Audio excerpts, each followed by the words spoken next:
You know, we're always searching for the perfect yarn, right? But here's the truth. The perfect yarn doesn't exist. And that's because it's completely subjective.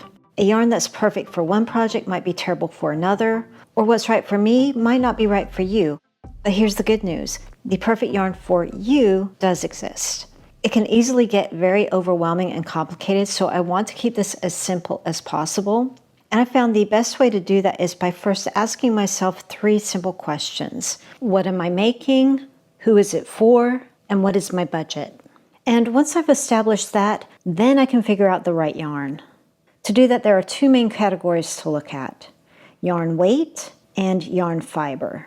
When I say yarn weight, it's referring to the thickness of the yarn, not technically how much it weighs. Here in the US, it's categorized by a numbering system ranging from 0 to 7, 0 being very lacy, and number 7 being jumbo.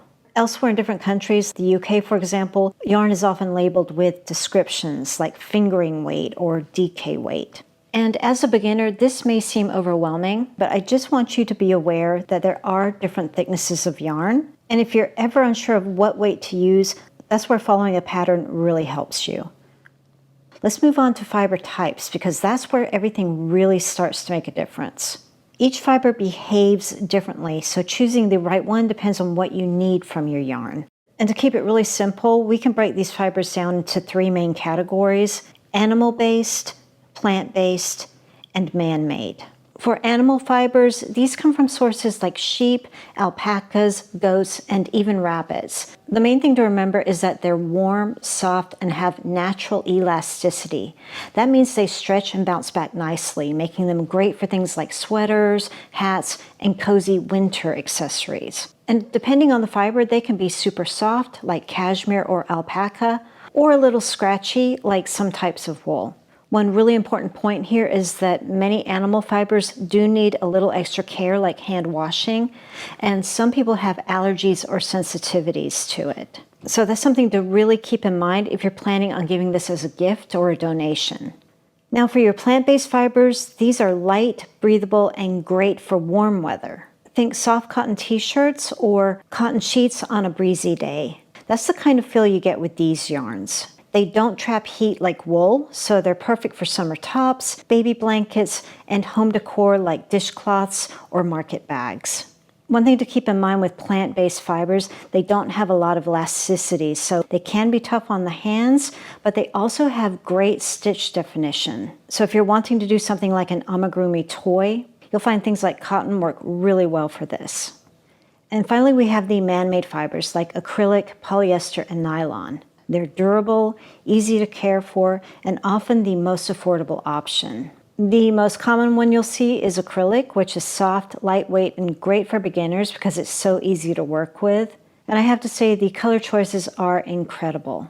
Along with that, your man-made fibers are usually machine washable, making it perfect for things like blankets, toys, and everyday wear. But some people also prefer to avoid them for the environmental reasons. So those are the 3 main categories, but you're often going to see them blended together. And that's to help balance out the strengths and weaknesses of each fiber. There are just so many different ways that you'll see these mixed together. And once you have more of an idea of how each one of these categories behaves, you can see a logical reason for why they are. And as far as the price ranges go, for your budget-friendly, you're looking at acrylic, cotton, and some blends. These are usually your most affordable options. For mid-range, you're looking at yarn made from wool or soft blends, meaning wool mixed with acrylic. Usually these cost a bit more, but they offer better softness, warmth, and durability. And then finally, your more luxury items. These are fibers like cashmere, alpaca, and silk. These are often the most expensive, but provide a luxurious feel and are great for special projects. So I'm going to share some of my past and current favorites, just so you can see a visual of how some of these fibers behave. Remember, like I said before, this is really subjective, but I know I'm always interested to see what others are using, so hopefully you'll find this helpful.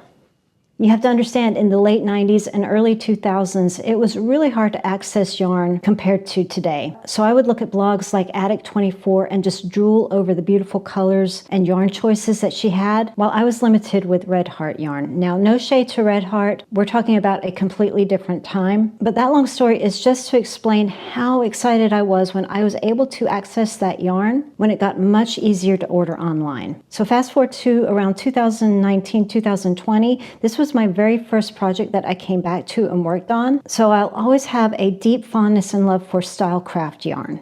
Now, I don't work with it as much as I used to, but you will not hear me say anything negative about StyleCraft. This is 100% acrylic. It's a UK-based yarn. It's classified as a DK weight, which in US terms, I believe, is around a weight 3. And like I mentioned, the amount of color choices are just amazing. This has a really nice stretch to it, budget-friendly, very affordable, easy care, washer and dryer safe. It is a workhorse. A side note here, if I ever run out of StyleCraft yarn, a really good substitute for this is Paintbox. The weight of these are both very similar to each other. You know, sometimes even if they're in the same weight category, they can still be slightly different.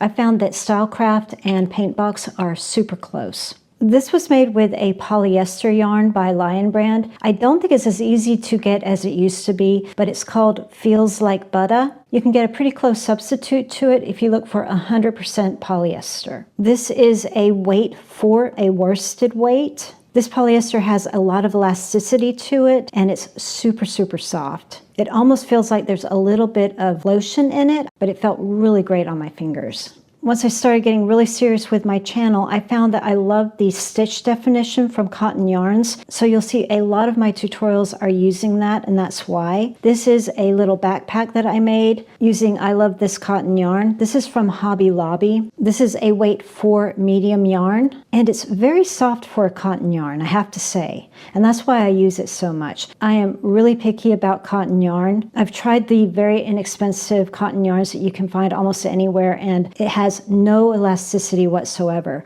I'm not quite sure what they're doing with this yarn here because it feels like it's got a little bit of give to it. It says it's 100% cotton, but it really does feel like it has a little bit of acrylic or something in there. But they're not claiming it, so I don't know. This yarn is absolutely gorgeous. I'm a big fan of it, so much so that I want to explore their heavier weights and lighter weight yarns. I highly recommend this one. It is a very soft cotton yarn. However, there is a reason for that. It is a cotton blend. This one is 75% Pima cotton with 25% acrylic. Because of that acrylic, I have noticed that this one does want to slightly pill a little bit. It's showing signs that it does have acrylic in there, but overall that's minimal. So this is one that you're going to be seeing quite a lot of in my videos. Now this beauty was done with wool. This was for a course I took, and I'll leave information in the description box if you're interested. The recommended yarn is called Rowan Felted Tweed, I believe. A gorgeous wool yarn, and at that time it just was not in the budget. So I tried this yarn and fell in love with it. This is called Palette yarn, and it is a fingering weight yarn, which is a weight 1, I believe. And again, this is from KnitPicks We Crochet. And although this is a really fine weight yarn, this blanket is extra heavy. So when I mentioned earlier that animal-based yarns are heavy, this is the case even with the finest of yarns. I'd say it's a bit scratchy, but I definitely didn't notice a problem with that as I was working on it. I think that was because it was such a fine weight, but I would definitely use this yarn again. Now this is a gorgeous yarn. This yarn is called City Tweed, and it's absolutely luxurious. It feels so good. This is another DK weight yarn, a weight 3. It's merino wool, superfine alpaca, and tweed. Absolutely love this. The only drawback to this one is the lack of colors. I wish there were more colors. What you see is what you get. I think I used almost every color that they have available, but boy does it feel good. Now because it's an animal product, this does need to be hand washed, and it's not near as heavy as just a pure 100% wool. It's a lot lighter, but still heavier than the cotton and acrylic that I showed you.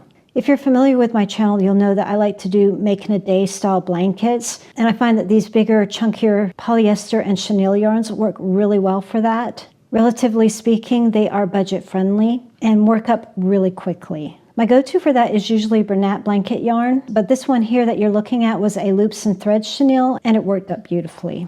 My very favorite place to order from is KnitPicks because of their fast delivery and the amount of choices that they have. I'm finding a lot of yarn that I'd still like to try. I'm not sponsored by any of these companies, so this is a true and honest review of the yarn. I also like lovecrafts.com. They have a US site and a UK site. Their yarn takes a little bit longer to be delivered, so I'm not quite sure if they're delivering from the UK or not. The other drawback I'm finding lately is it's really hard to get the colors that I want.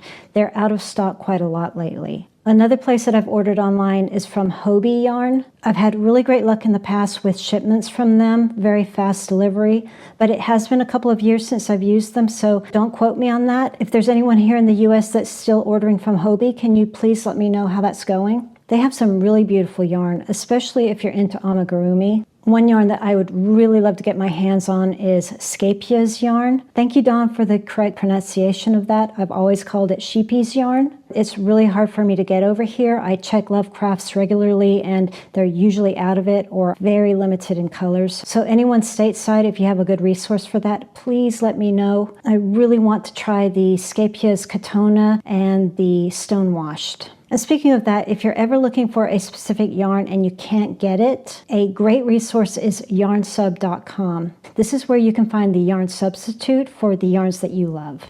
So I really hope there was something useful in this video for you. If you've ever struggled with color choices, here's a video that I think you're going to enjoy. And while you're watching that, I am going to clean up my mess. Thanks for watching, and I'll see you in the next one.